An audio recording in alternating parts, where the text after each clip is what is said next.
It's time for Dart Talk. Brought to you by thedartzone.com. Stay in the zone. Thedartzone.com is an official Cosmo distributor and Windy City Fabricators, America's premier fabricators of orthotics and prosthetics. And Redwood Darts, America's newest tungsten darts. Stand straight and tall and hit them all. Redwood Darts. And now, here are your hosts, Mystery Mark and Steve P.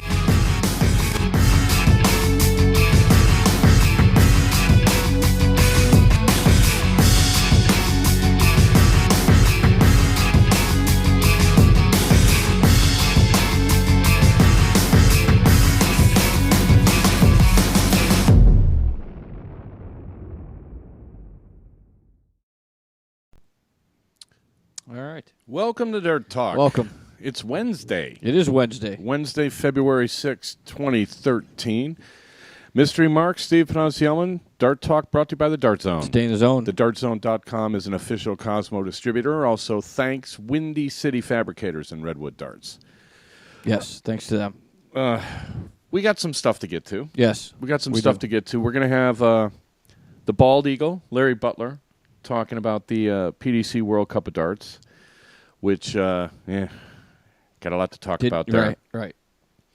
He'll fill us in on all the details. You know, as much as I talk about, you know, how we need fans and everything, it can be pretty painful. How do you find Redwood Darts, by the way? Redwood Darts, just send an email to darttalk@gmail.com, and it has its own Twitter account now, but the links aren't up on the website. Okay. However, we do have... People seem to be having a hard time finding them. Well, here's a picture of the prototypes. The knurling isn't complete. It has... they have unique dimensions that you will not find in any other dart that I think make them, like, way more playable, especially for intermediate and beginners. I think they'll find it easier to throw a dart like this. Use them? Well, there you go. Wow, nice. All right. Okay. Anyway. Yeah, let's... Let's move on from that one. I don't even know what to say to that. We have a there's I don't know. There's some news, I guess. Chris Bender has been running the Virginia Beach Classic for the last I don't know how many years, and Linda Bender as well has been helping him. And I thought they've done a great job. It's been one of my favorite tournaments of the year. They do the seeded cricket singles on Friday. You know, top 32 are seeded, or top 30 plus the top two locals, and then they fill in the other 32 with qualifiers on Thursday night. I think it's like one of the great events that we've had over the last couple of years, and I guess they've resigned from running the tournament. Okay. So it looks like a nice, seamless transfer. Paula Bershey posted something, so the tournament's going to go on as normal. Yeah. But I personally, and I'm assuming everybody agrees with me, everybody owes Chris and Linda a big thank you, right, for the effort that they've running right. a tournament isn't easy. Yeah, and to run it well for that matter. Well, yeah, and I've always lauded them because they've been a little more. Cutting edge. They've tried different things. When things didn't work out, they changed this, they changed that, and they've managed to keep it going. And, I always thought, it's a fabulous tournament, especially if the weather's good, like last year. Right. Like last year, it was awesome. The sunshine, and it was warm, and, only Bruce Davey goes in the water when it's 35 degrees. So there's also somebody posted something right before the show about White Mountain. So you want to read that? Yeah, sure. White Mountain has a small issue with rooms for the year.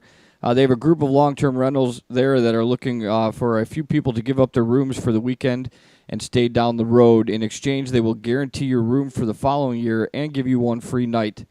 They need about 20 more volunteers, so please call the hotel and ask for Kathy if you're interested in volunteering your room up, to give up your room. Yeah, it's kind of like getting something free from the airlines. Yeah, If exactly. they bump you from a flight or something. To so go it looks on standby or whatever you want to do. Yeah. Yeah, and I know everybody books those rooms early and stuff. So staying down the road, I don't know. Having never been there, I don't know. It's hard to say, but if you're willing to do it, you can get a free night for the next year. Yeah, as long as you don't have to ski uphill to Right. get to the venue, I would think it'd be all right. So I want to talk about doubles, but and playing doubles because Before we've never. we talk about anything, you should probably run the disclaimer, though, Ah. normally, before you open your mouth. You're not the best co-host in the business for nothing. Okay, let's run the disclaimer. The views and opinions expressed by guests on Dart Talk do not necessarily reflect the thoughts or opinions of the hosts, our sponsors, any official Dart sanctioning organization, and post hoc ergo propter hoc, any and all spelunkers, debunkers, raconteurs, roustabouts, technocrats, hepcats, cat ladies, Lady Gaga, the Four Seasons, the Three Stooges, the Academy of Motion Picture Arts and Sciences, hipsters, kibitzers, hellions, the fickle finger of fate, or Tom Waits. Okay, All right. I need to cut that down. We're covered. It's even more. Yeah, I know. Well, yeah, you cut it No, we need to just do by muting it, but Someone said they were going to write us a new one, and I still haven't seen it. So that will have to suffice. well, No. we have a tendency to say we're going to talk about a lot of things on the show and don't get to them either. So We eventually get to everything. that is true. Eventually, we get to everything. It's just taken. Takes a few extra weeks sometimes. It's not as easy doing this as it looks. Anyway, no, we've never talked about playing doubles. And We as, have not. as much as I whine about the tournament formats that we have to play, on kind of the circuit that we have in America, it does involve a lot of doubles. And it was just interesting. There was a guy in Chicago I was talking to, and I was trying to get people, excited about playing a singles league. And one guy's like, well, why don't we just have a doubles league? And I'm like, well, when the World Championship of Doubles is held, let me know. Yeah. Because they're almost like kind of recreational events, sort of. When you go on the road and you play doubles, a lot of times you'll be playing like two guys that normally play together locally, or you'll get a team of two of the four best guys that play locally, or then you'll get the traveling guys, which who knows what you'll get. Some guys tend to play with the same people all the time. Somebody like me, I try to play with the same people, but it never works doesn't out. work So out I that end way, up right. with 5, 6, 7, 8 different partners. Guys get sick. Guys can't make this. Sure. Guy doesn't qualify You're for that. trying You to end up- coordinate yeah. distance traveled with the same person. It doesn't work out that way all the time. And just in the last year, I've noticed a couple of times when we're playing some of the locals that, aren't the strongest players locally, have some sort of resentment. Because it's like, well, how long have you guys been playing together? And I look at my partner, I'm like, well, it's the second time. Yeah. I mean, and they're kind of like, well, why are you guys playing together? Well, because the traveling players tend to play with other traveling players. Sure. Right. And it's too bad that, it might be better, for the tournaments if the traveling players all picked like somebody good locally. But you can't, you don't even know them half the time. So it's kind of hard to do. But I want to talk about playing local. Playing locals. doubles. Yeah, playing doubles and how do you pick a partner and stuff like that. And Larry's Different got strategy as opposed to singles and stuff like that. Well, yeah, there's other things to consider if you're really going to take doubles seriously. And it just so happened, the World Championship of Doubles was practically played at the PDC World Cup of Darts because I will have to ask Larry, we'll get him on in a minute, whether or not they changed the format from last year. But it seems to me it was all they did was play doubles in the first couple rounds. And I don't remember them doing that last year. So I'll have to ask. And it's kind of interesting because, a lot of the pros in Europe don't play doubles at all. Right. Right? All the tournaments that in big-time darts are all It's singles. all singles tournaments, Yeah. right. And, doubles is a, kind of an interesting phenomenon if you really want to sit and talk about it. So we're going to sit and talk about it. Where are we on time? Do we take a quick break before we get Larry on? It's only 7 minutes in. 7 minutes, so. I don't want to cut him off, though. We'll take one quick break, and we'll be right back. You're listening to Dart Talk with Mark and Steve.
I'm Neil Quennin from Detroit, and of course, I'm listening to Dart Talk.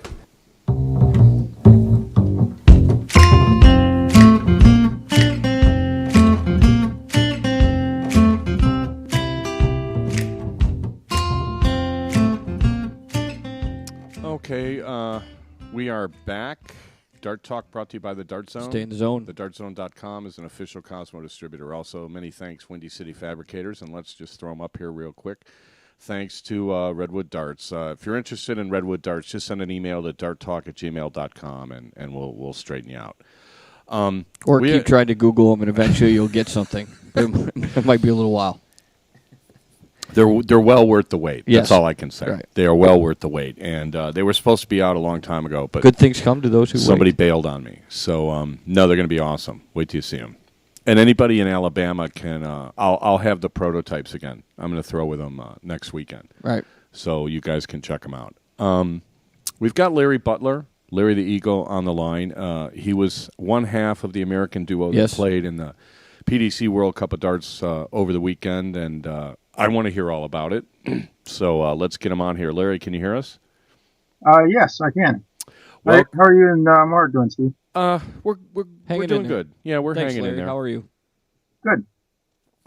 First, congratulations on making the team. How was it? How'd it go?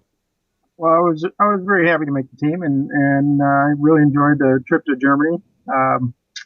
I was happy with the way I played, except for the doubling percentages, and I think that Darren and I would have done a lot better if we just hit a few more doubles. Yeah, I wanted to ask you about that because, well, I have a different mindset playing doubles, but we'll get to that. Just remind me. You guys went over there and played. One of the things that people were chatting about as they were watching you was that they couldn't figure out why you guys didn't play together in Vegas. And I was kind of busy. I didn't, hey, by the way, these guys played in Philly and made both finals. So you've played with Darren, I would think, a number of times over the years. Yes, I've played with Darren several times, and I really thought that we had a big advantage going over there because most of those players are, most of the tournaments are just singles events, and most of those players were pretty much two singles players put together, and a lot of them didn't even really care for each other. Yeah, it's funny, you sit there and you're watching it and you start seeing body language and stuff like that. I wasn't too worried about the Hybrix brothers unless they, started punching each other. I got a lot of brothers, so that might have happened if I played with mine. Well, yeah, you always want to think the best. Did you feel like the chemistry that you had with Darren was like a positive thing? Oh yeah. Yeah, I really thought it was going to be to our advantage, and it really was. I mean, we played well, we scored well, we just didn't hit the doubles when we needed them. We should have won the two matches we played, 5-2, 5-3. Yeah, there were a couple of times I think in against Finland where you guys had three at tops in back-to-back legs, and I think Darren missed the first time, you missed the second time, something like that. Yeah. And I had a 90, and I hit a trip 20 and missed my next start badly at the double 15, which I tend to like that shot. I usually hit that one. Yeah, I gave up on the trip 20 there, but you're going to get two darts at a double. I mean, that's about the most you can hope for, exactly, sitting on 90. Did the lack of a crowd on Friday morning did that bother you guys at all? It didn't really bother me. I think Darren indicated it bothered him a little bit because there was a guy like a couple of rows back who kept yelling, come on, I got 10 pounds on you guys or something like that. And I really didn't hear him, but Darren got a little annoyed with him. Darren got a little annoyed with him. What was the atmosphere, just for the people that, I'm a little spaced out today, Larry. You'll have to forgive me. You guys played Finland, who eventually made it to the semis on Friday, and then Saturday you had to play the home team Germans.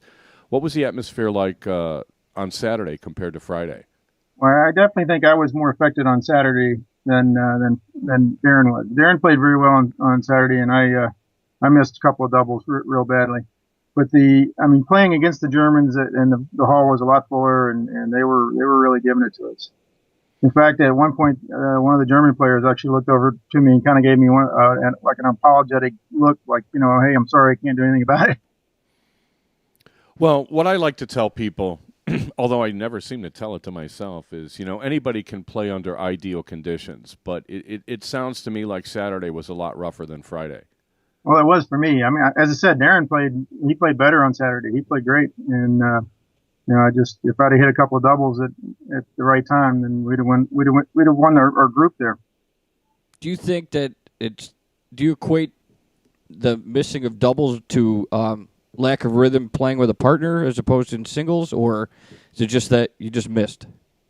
Oh, I just missed. Yeah, I've played on stage over there a lot, and that was by far, I mean, many times exponentially louder than anything I'd ever played in before.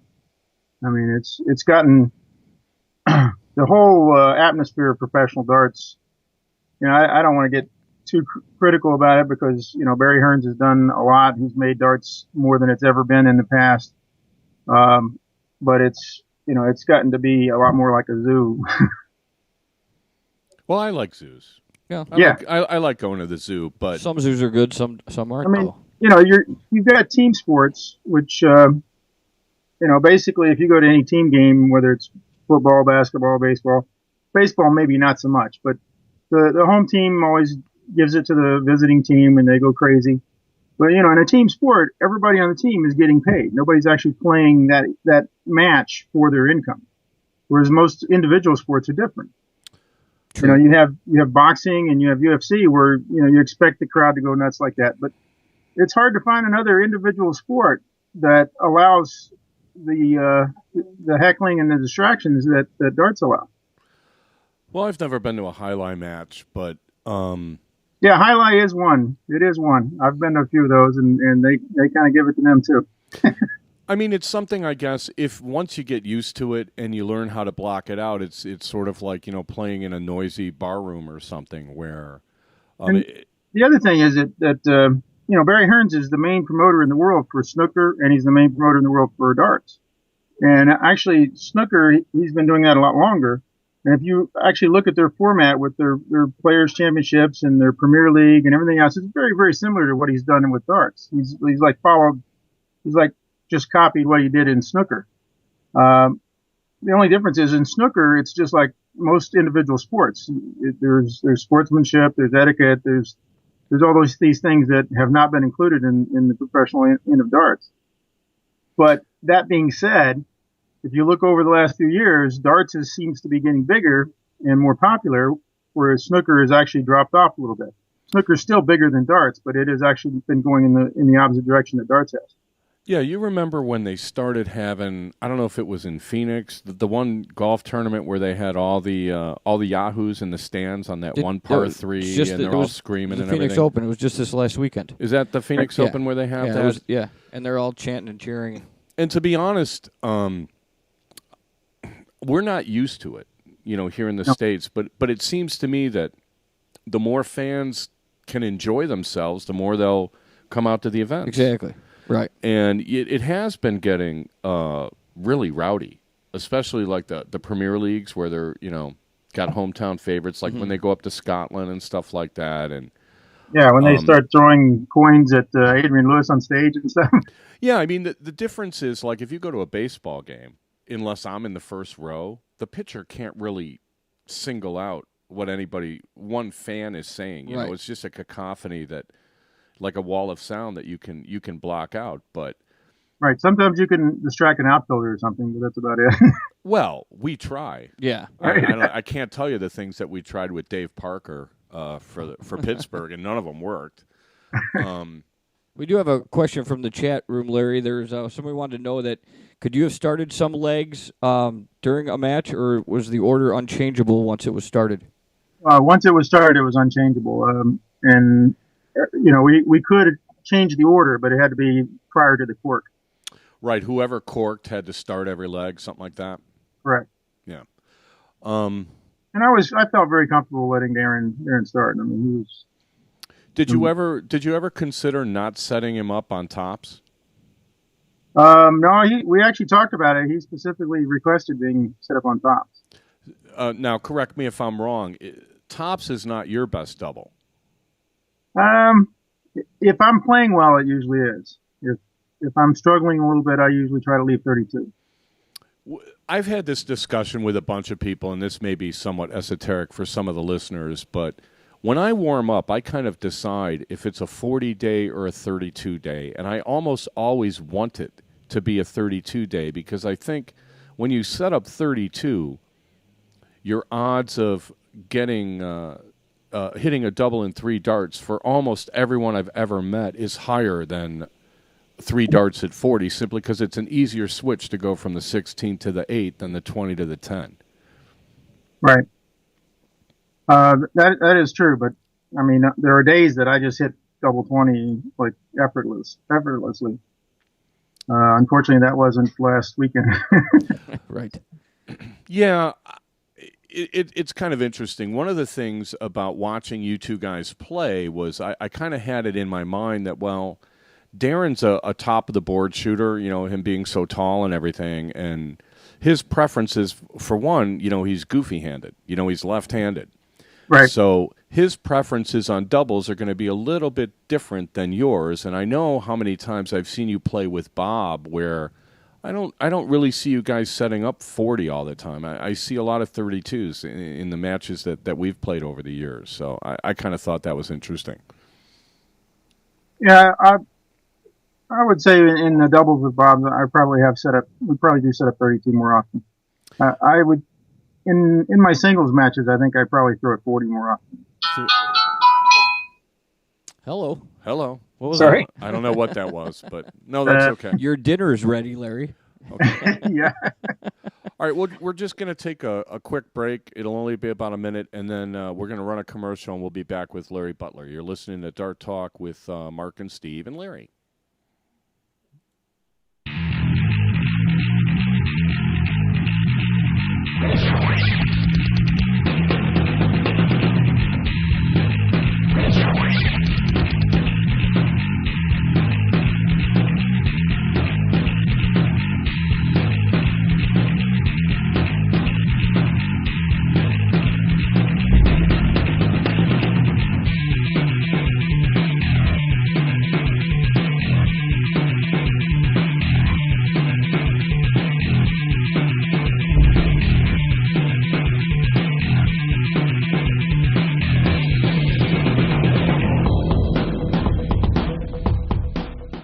Hey everybody, Colin Cosell here for the New World Dart Series.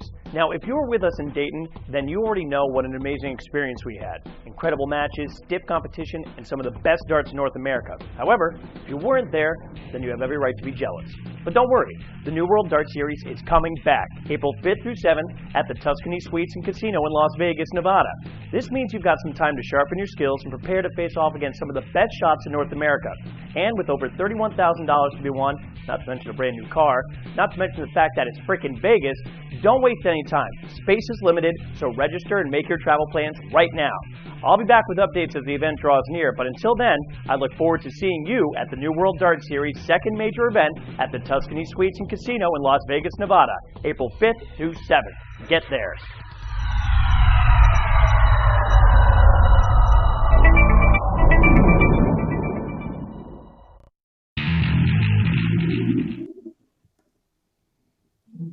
I'm Susan. I work for the Red Bar. I grew up here in Chicago, and I'm listening to Dart Talk.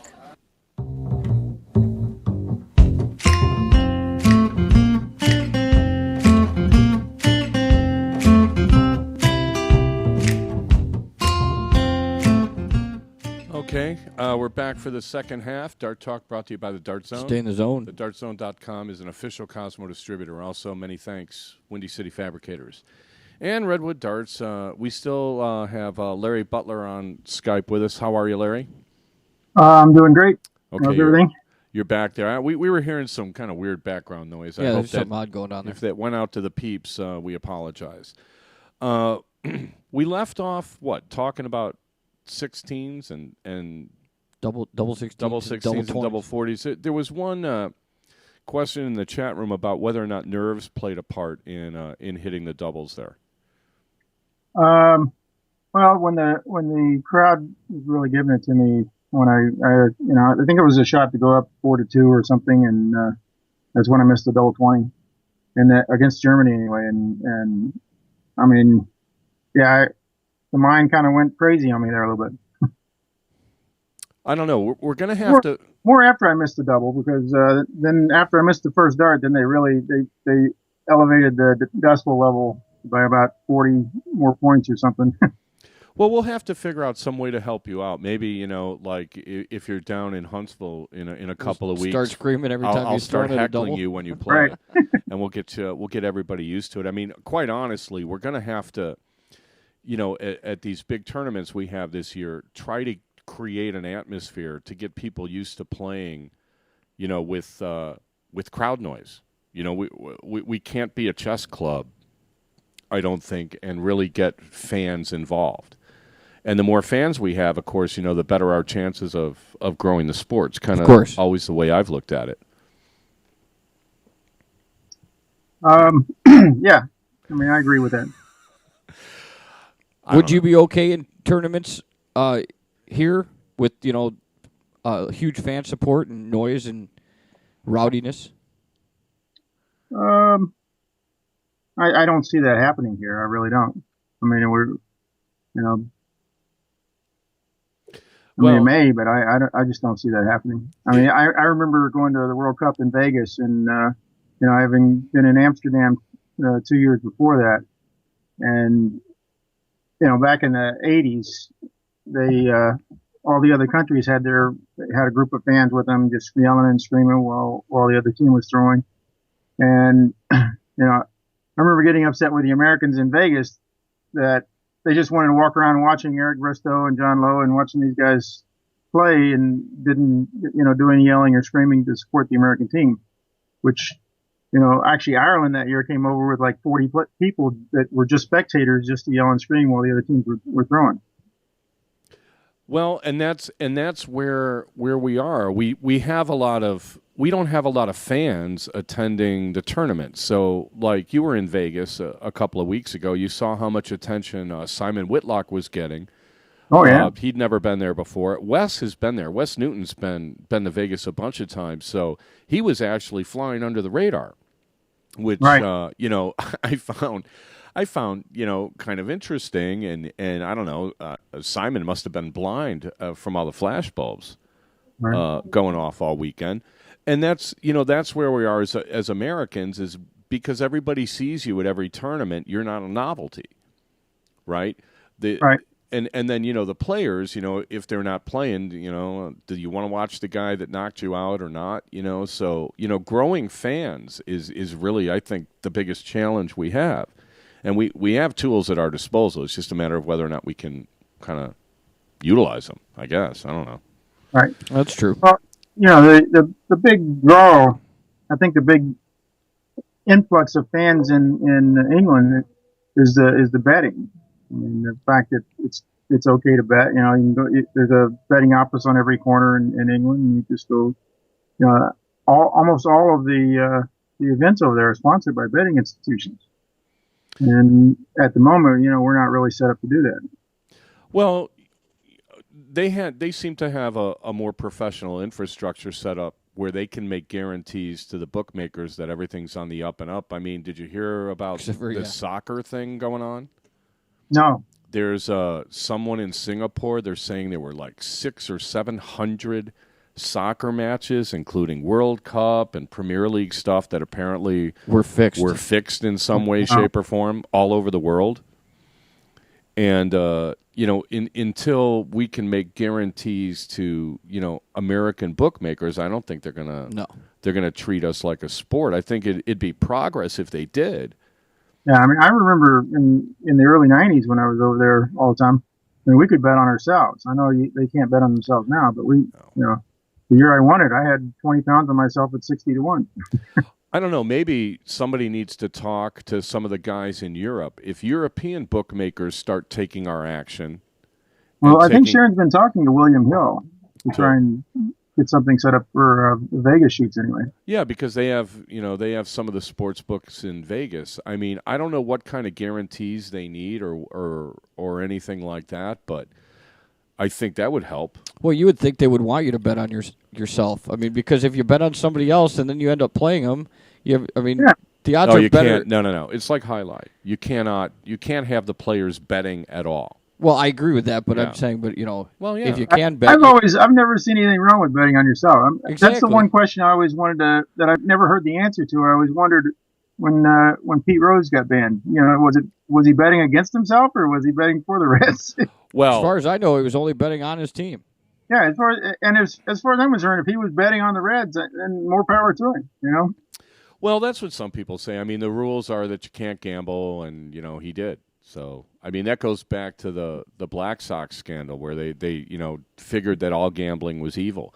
But I mean, look at the Super Bowl. I mean, how many people knew what the point spread was? Right. How many people bet on the coin flip or bet on who'd get the first touchdown or whatever.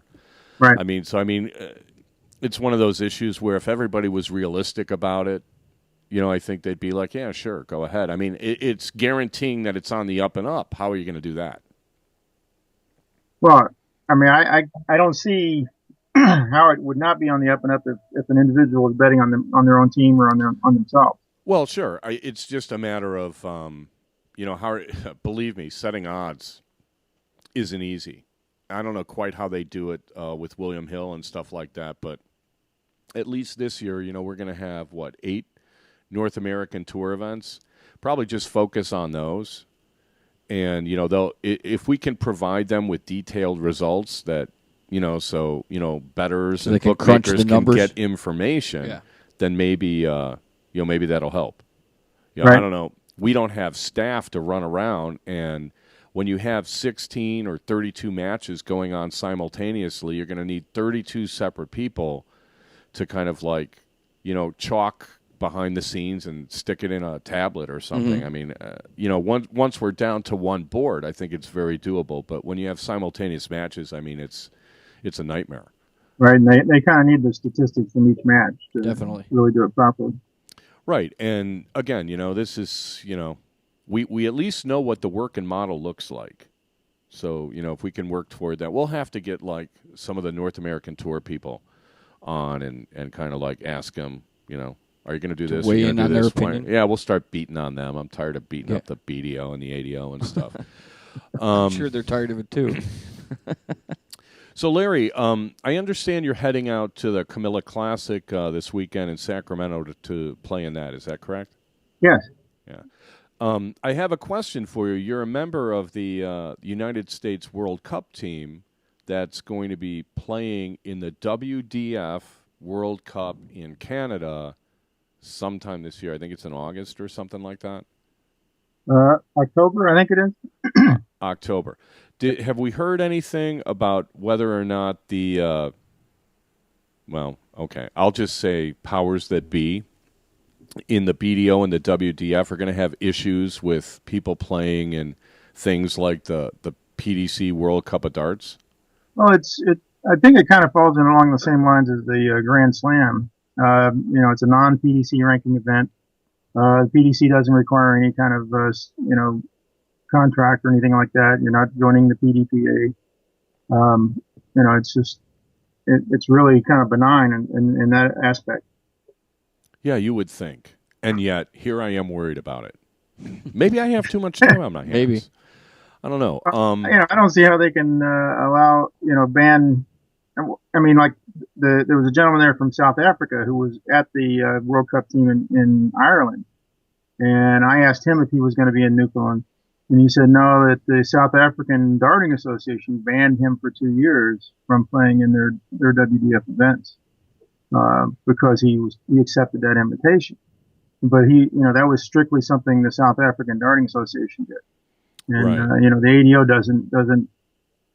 That's one of the things that the WDF and the BDO have been unhappy with the ADO over the last 20 years anyway, because the ADO doesn't run the tournaments. They're an open organization, and they refuse to ban their players. If the WDF bans somebody, then they'll enforce that, but the ADO themselves will not do any bans like that. Well, I've pretty much had it with the WDF. I'm going to be quiet for a while, but if it turns out that they're going to make some sweeping sort of this, that, or the other thing, then I'm saying let's just be done with them. Let's be done with the WDF. I know they're throwing us a crumb with giving us a spot in Lakeside, but to be quite honest, if it's quite possible that somebody could win the spot in Lakeside and still qualify for the PDC World Championship. So what good does that do? I mean, it just I've so had it with this stuff. Let's just move on. No, seriously. I agree. I agree. American darts is at a stage where we need to take control of it and push it in the direction we need it to go. And if we don't have leadership at the top to do it, then the players have to do it. Right. Well, that's what we're trying to do with the North American Pro Tour is create something in America that's worth playing for. Right. You mean the North American? We're not worried about those invites or those trips. Right. You mean the North American Championship Tour. Right, exactly. Steve, that's great. Yeah. So what did you have to do, Larry, to qualify? You and Darren qualify to be on this the team. Well, just the North American Order of Merit from the 3 events from last year. Darren and I were the top 2 U.S. players. Okay. Atlantic City, Chicago, and London, Ontario. Right. And so this year, there's 3, 5, there's right? 8. Oh, there's 8 now. Okay. Or 7. This year there's 8. a total of 10. There's 5 weekends that Jay's running with 2 of those having 2 events. So there's 7 there. Or I think there's going to be 9 because then the 2 New World Darts Series. Right. So the New World Darts Series in Vegas at the beginning of April, and then there's a date now for New Orleans. Right. Those are going to count for that order of merit this year. Are you planning on playing those? I was thinking about it.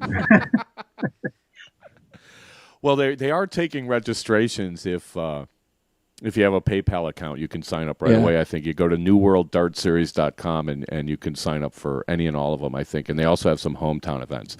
We'll announce those later. I'm not gonna. We're running the hometown events, hopefully to try and get players that maybe aren't that sure of themselves, or that just don't have the finances or whatever. Give them a chance to get in that event and see what it's like, and make it easier for them to get to Vegas and experience that. Well, yeah, and I think it's also great for them. Nobody plays. This is the only chance to really play long format 501 in the country, and since that's the that's the new game. That's the test. Mm-hmm. I mean, that's the thing. They can look at the flyer and say, "Oh, there's only a blind draw and a singles," but they can win every event in a $20,000 tournament and not play as many darts as they're going to play that weekend. Well, yeah, and we've been harping on that on this show for a while too. We're going to have to get some new shtick. Right. Well, once everything changes, there's going to be something that goes wrong, and we're going to get on that. Right. So let's talk a little bit about just playing doubles in general, Larry. You've been playing in and around America for decades now, and I know the last couple of years, every chance you've had, you've played doubles with Bob Seneve. Well, yeah, I mean, Bob and I, we both kind of came out of retirement at the same time. I'd been retired for about 10 years, and he'd been retired for probably closer to 17, 18 years. And we both came out about the same time, and I think the first or second, I think maybe the second time we played together was in Boston at the North American Open, and we won the doubles there. And we did pretty good for 2 or 3 years there. Well, how do you guys have done pretty good the last couple of years as far as playing around in America? What do you say? Were I to ask you, what is it about playing with Bob as opposed to playing with someone else that makes you guys successful? What would you say to that? Well, actually, when Bob and I both played years ago, it's like Bob always played with Paul. I always played with Jerry. I mean, people had teams set up, like Rick and Tony Payne always played together. Dave Kelly, he bounced around a little bit, but typically they were set teams, and you played almost all the tournaments through the year with those. Most of the players today seem to bounce around to different players all the time, whereas Bob and I were a little more used to just playing with the same person all the time. What do you suppose the advantage is to playing with the same person, tournament in and tournament out?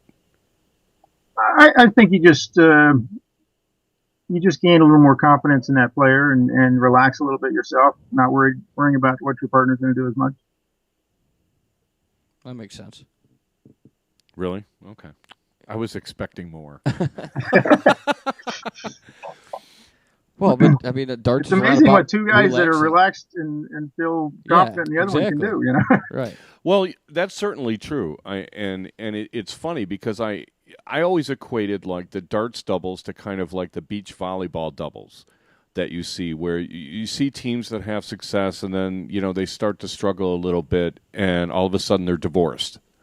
Like Smith and Stokely, or when Karch came on the scene. Well, who's going to play with Karch and stuff like that, and it kind of always struck me that was the only equivalent I could see, because I don't follow tennis enough, and they don't really show doubles. Right. And a lot of the top players don't play it. Right. So I know Bob he's got like a torn tendon or something in his right shoulder, and I could see it in Vegas. It's bothering him quite a bit. I mean, I could see him like nursing the dart a little bit as he was letting it go. And I could literally see pain on his face sometimes when he didn't nurse it just right. Is that an actual dart injury, or did he hurt it some other way? I doubt that he hurt it throwing darts, but I know it's affecting the darts at the moment. He's on I think he's on his third or fourth doctor to try and get it resolved. Well, yeah.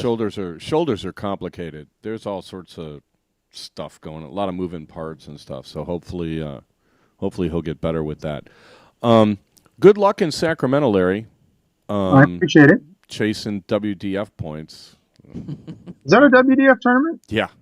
Oh, okay. Which annoys me because, they just announced the Lakeside thing a week ago, and had I known, I might have played it. Right. If the WDF thing was going to mean more than it meant last year, shouldn't everybody have known at the beginning of the year? But then I'm harping on the WDF, and my gosh. So is it one spot for U.S. or one spot for North America? One spot for America and one for Canada as far as Lakeside goes. That's what they posted. Oh, great. And we'll see if they ban everybody with a talk show or something like that. I mean, well. Gary Mawson's in the lead right now. Gary Mawson's in the lead, huh? Oh, yeah. Yeah, and I did ask him about that, whether he was going to chase WDF points, and he pretty much said no, and he hadn't even given it any thought. He's a PDC player, is pretty much what he said. So, I mean, we'll kind of see how it shakes out. But right. It'll be interesting. Anyway, he probably wasn't even aware that there was a spot available in Lakeside yet. Well, no, I mean, it was one of those things where it was a rumor, and certain people knew about it, but most people didn't, and it's kind of like, well, why would you slowly let people know before you let everybody else know, unless there was something nefarious going on? So, right, especially when the first WDF tournament was a couple weeks ago. Yeah, exactly. So we'll see how that shakes out. We may start tracking WDF points, but I seriously doubt it. Anyway, thanks for coming on, Larry. Appreciate it as always. Hopefully, you check back with us soon and give us an update on how everything's going. My pleasure, Steve. Thanks for having me again. All right, take care, Larry. You too.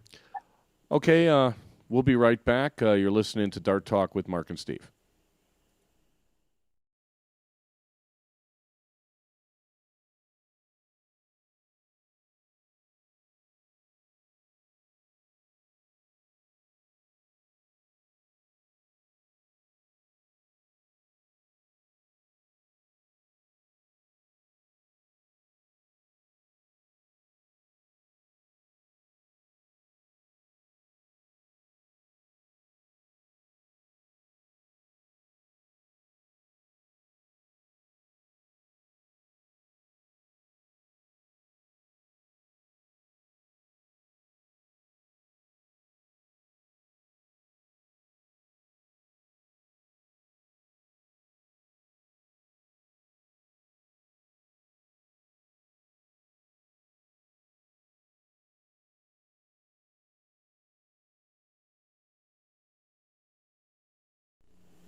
Hi, I'm Robin Curry. I'm from Peterborough, Ontario, Canada, and you're listening to Dart Talk.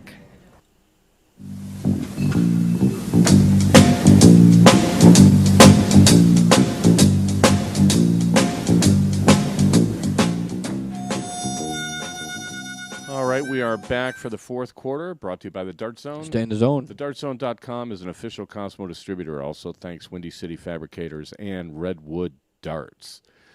What'd you think of Larry? I thought he was great. Glad he could take some time out for us, and sounded like he had the outcome withstanding, had a good time over there. I don't know. Maybe I think about this stuff too much, but looking at all the different doubles teams that I've seen, and me having to be one of these guys that bounces around and play with this guy, I've probably played with 20 different guys in doubles in tournaments over the last, say, 3 or 4 years. And I think there's a lot to be said for chemistry. I think certain personalities mesh more than others. I agree with that. But that doesn't, doesn't mean you can't play sporadically with other people. Well, no, it doesn't. But when push comes to shove, when your back's to the wall and you got one dart in your hand and you have to hit a double, it seems to me that Larry playing with Bob, like he was talking about being more relaxed. That's his point. I think that translates into confidence. Sure. And he has played with Darren before, and I think if I was if I was the team manager of the team of world, it was just Larry and Darren going over there. But I mean, if I was the manager of the team, I would have said, you guys play together in Vegas, because you can't have too much familiarity with the guy. Sure. You know what I mean? Right. And would it have made a difference? Well, you'll never know, but you'll never know. The concept makes it sound like, yes, it could have possibly made a difference. You just get more and more you play with somebody, the more acclimated you are, and same point that Larry was making, you're just more comfortable with somebody. Right. I mean, I like playing with certain players because they see the game the same way I do. Like, Darren and Larry. Who? Nobody sees the game the way you do. Well, yeah, no, some people do, like cricket. Okay. Like the first time I played with Ralph McCool, we didn't talk much, but everything he said, I wouldn't have done that, I would have done that, I totally agreed with. Where there are other people I play cricket with where it's like, you can't even have that conversation because they feel annoy like, you. Well, because I play, it's not that I play, I play hyper modern cricket, but I can adjust. But if my doubles partner does things that I literally do not understand, that kind of pulls my focus. And, he's talking about being relaxed and everything. Bob is like one of the most knowledgeable players around. Bob doesn't make mental mistakes. Mm-hmm. Bob doesn't throw at the wrong number, stuff like that. And it just seems to me that when you're looking at who you want to play doubles with on a weekend, where you're going to play with them twice, plus, maybe in the triples or something, so you're going to play, could translate into 6, 7, 8 hours with a guy. There's a lot of factors if you're choosing between playing with, player A and player B, right? Like, when it comes to cricket, if player A plays a completely different style of game than you, what style are you guys going to play when you go to the board, right? There are teams that are like guys from the same area, like because you're saying you basically both can't play your own style and be successful. You can't play two separate. Right. When it comes to cricket, you can't play two separate styles. If one it's not guy, gonna work. yeah, it doesn't. What it ends up doing is your own partner, you're annoying each other. It's not so much annoying. It's like when you're playing a certain kind of game, you have to play it all the way through. Mm-hmm. If you're going to switch it halfway through or switch it every 3 darts, I've seen that just be a total disaster. Right. When it comes to 5-0, I mean, it's the more confidence you have that your partner can hit, the better you're going to play. When your partner is struggling, you're going to put more pressure on yourself to make up for it. Of course. That doesn't really work. The one thing I did not see when I watched Larry and Darren play very closely in the Finland match, the one thing I didn't see was them feeding off each other. Like the first few legs, Larry played great, and Darren was like totally struggling. And the minute Darren got it together, Larry started struggling, which was later in the match. And then one guy misses a double, and then the next leg, the next guy misses a double. So there wasn't the synergy between the two of them. which is not that they don't have, they don't have any personal animosity or anything No. toward each other. I'm just saying that, like, I've never seen that happen with Larry and Bob. And when Darren is playing with somebody that he's usually playing with, I haven't seen that really happen. Never happens when they play me, for one. Of course not. But, I mean, I've seen Darren win plenty of doubles events, Yeah. right? And I didn't get a chance to it's see. hard to say. I mean, the bottom line is they're probably both going to come to you and just say, well, we missed the doubles. It didn't matter who we were playing with, You're not going to be able to know whether they didn't have the right synergy or whether That's, that is the lamest explanation I've ever heard is, well, I just missed. It wasn't like an act of, well, yeah, I know he did. But I mean, it's like the one thing that used to bug me, like you hear people say it just happened. Mm-hmm. Nothing just happens. I mean, it does, but it doesn't really. I mean, you missed. Why'd you miss? Well, you gripped the dart too tight, or you rushed it, or you got distracted, or you chopped your follow through, or something. It was you held it too loose. You held it too tight. Yeah. You knew you were lined up wrong. It felt wrong, but you threw it anyway. I mean, there's always something there. Most people really don't care about the explanation as to why you missed. Well, then you're going to miss again. Yeah. The whole idea is knowing. This is the one thing that I'm just saying when you say it to somebody else, you don't go into the explanation. You just say, yes, I just missed. You're not going to sit down and tell them exactly that, well, normally I sit there and grip the dart this tight, and this time I didn't, and nobody wants to hear that. I've heard Larry give me explanations Okay. like that. Larry's a very articulate guy, and he probably he wants to forget it or Sure. something. But there's always, I think when I miss, I pretty much know why I missed. Mm-hmm. I know I goofed up this, I goofed up that, and given the fact that I overanalyze everything, I know what I did. And then God, I can't believe I did it again, So then you adjust and, maybe you do something else wrong. But the idea somehow that you're going to throw a dart and you don't know why it missed does not wash with me. Well, that I understand. If you're the kind of player where you throw a dart and you don't understand why it missed, you're going to have a hard time improving because you're going to miss again, Mm-hmm. right? I agree with that. That's the whole idea behind, getting better. And the reason I got hooked on darts was that constant battle of not missing. Is that like hooked on phonics? Yeah, could be. I don't know. Anyway, the whole object is not missing, right? And you have to figure out why you missed, and so you won't miss again. Yeah, and that's how you improve. Right. And then you start ironing out all these. That's why we went into all this stuff. We were doing mechanics last year and all this stuff. Yeah. And it all boils down to why are you missing and stop doing that. Right. Right? I just missed. Okay.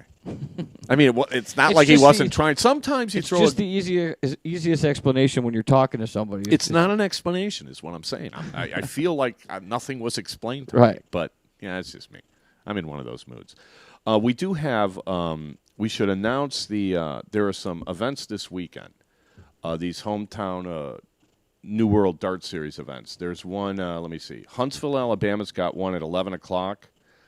This is on the 9th, which is what, Saturday? Madison, Alabama. There's at 1 o'clock on the 9th in Gainesville at Dugout Billiards and Sports Bar. There's one. Columbus, Ohio. Zooey's Roundback Bar is going to have one at 10 a.m. on the 10th. And there's also Myrtle Beach having one at 10 a.m. That's early. At the Myrtle Beach Moose Lodge. That's kind of hard to say. So everybody can go to newworlddartseries.com and click on the hometown button and get the list. I think it's really impressive they're running all of these things. And actually, we should give a shout out to Mike Maloney. Qualified. They had one of these over the weekend in Plainfield. You're right. And he got through along with Ray Carver. Oh, okay. And I wish I could have been there because I didn't know Mike Maloney even owned steel-tip darts. So for him to get through 20 guys and qualify, I thought, that's pretty impressive. So congrats to Mike. I don't know if he listens to the show or not, but I thought that was pretty impressive. Yeah, getting back to the doubles, though. I've gone both ways on this, right? I mean, I've had partners that I kind of played with regularly and, the mojo petered out, right, and end up playing with other people. And there's a trust factor that like these longtime teams have, like Curtin and Sawyer. Both live in Boston. They travel together. They've been playing together for years. I guess it's like a marriage, you know, where you trust your partner to pick you up if you mess it up, right? And the one thing that kills you in doubles is having 2 bad rounds in a row. Looking at the World Cup, the PDC World Cup of darts, I mean, Adrian Lewis basically played lousy through the entire event, except for a couple of spots. The finals. They ended up winning. Right. Well, Phil owed him because Phil played bad last year and Adrian carried him. So it's kind of interesting that those two won again. I don't know if it's because they're just so much better than everyone else, but look at the teams that didn't get through. Scotland didn't get through. The Dutch didn't get through. And that's like Van Barneveld and Van Gerwen. And I'm like thinking, what a mismatched pair. Like when Van Barneveld played with Co Stompy, they looked like they'd been playing together for 30 years. And I can't imagine Barney has spent much time with Van Gerwen. He's like a generation younger than him, right? And then you look at the two brothers. They've been playing together the whole lives. Yeah. They made the final. Right. And actually, you know, Ronnie, just not as strong a player as Kim, but, you know, they did pretty well making the final. Wales did pretty good again. And those are two guys that are, you know, a little closer in age than some of these other teams were. Like Scotland had Robert Thornton and Gary Anderson, and, you know, I don't imagine they spend much time together. So it struck me as odd because you end up getting doubles partners based on so many other things other than like who would I best be paired with? Like you end up with the guy that comes from your town, or you end up with the other guy in the league that, you know, plays at your level, or you end up with the guy you always play with or something like that. But I mean, nobody really gets a choice. What, and for this tournament? Well, no, for most tournaments. I mean, it's like, who's your ideal doubles partner, right, for any tournament? And do you play with them? Right, if everybody's ideal doubles partner is Phil Taylor, obviously, nobody gets to play with him. No, but I'm just saying, it's like, when you go to these tournaments, I see some teams, and I'm just sort of shaking my head like... Right. Well, but I mean, when you go to the tournaments, you don't necessarily have the choice of who's your ideal doubles partner. They might not be there. Right, and then you have to learn how to make do. Yeah. And it's kind of weird. I mean, now that I've played, you know, more tournaments and I've played with a lot of people, I kind of play it by ear as far as like, well, who's going to go first? Well, who's going to start? Well, you know, and which is more frustrating, playing a singles match and not throwing well, or playing a doubles match and watching your partner not throw well and you have to pick him up? I don't know. I think the singles match where you blame yourself is always more painful. I mean, if your partner is struggling and you can't get him through the next match, well, okay, he struggled, and you know, I've struggled. I've had matches where I played with this one guy where I played about the worst doubles match I've played in my entire life, and this guy just kept throwing 7 counts, looking at me like, "Are you going to show up, man?" Are you here? Because, you know, I'm holding off these two guys with a whip and a chair, and it just snowballed because I'm like, "My God, this guy's throwing so good, and I'm throwing so bad," and then it'd be miss, and I'm like, "Wow, I did it again." Yeah.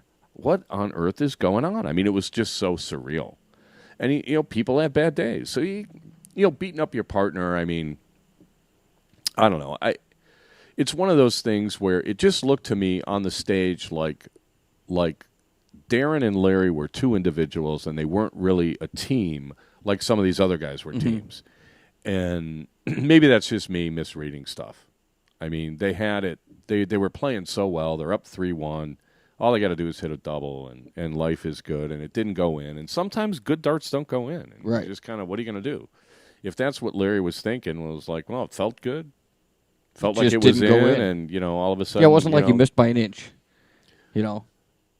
No. I mean, it was just sort of like, it's so frustrating to root for somebody and then watch them lose. I mean, it's like, I'm already a Cub fan. I mean, how much of my team's losing take can those one darts person and stab take? yourself in the heart is what you should do. Yeah.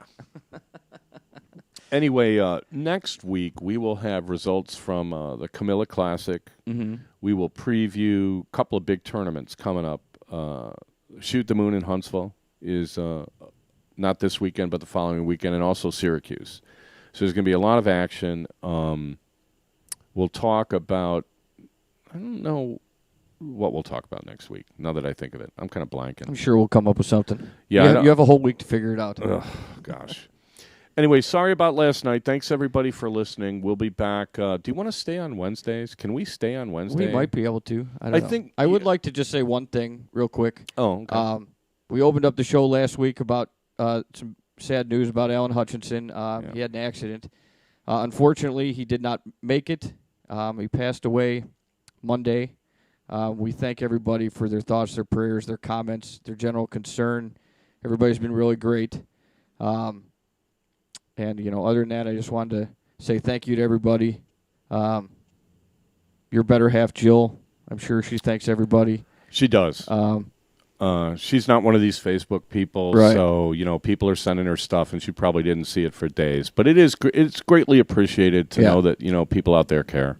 Absolutely. So it helps. He was a great man, great father, great husband, and just rest in peace, Alan Hutchinson. Yeah, he listened to the show. He would come out and watch darts sometimes. I mean, he was a great guy. So, but anyway, thanks everybody. We will dart talk to you next week. So everybody, take care. Thanks for listening. All right.